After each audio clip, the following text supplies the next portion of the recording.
Welcome to the random Blackview A90 and I'll show you device unlock test on this device.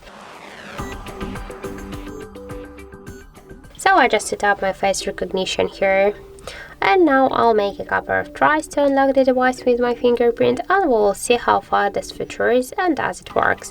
So let's start. 1, 2, 3, 4, 5.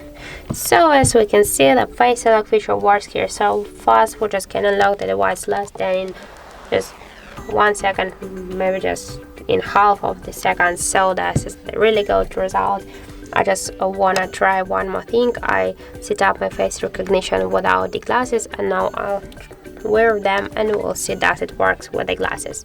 So as we can see, there is just no problem to do that. We'll just successfully unlock the device with the glasses also.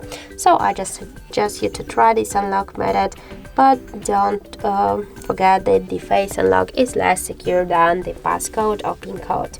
So that's it. Thank you for watching, and if you find this video helpful, don't forget to leave a like, comment and to subscribe our channel.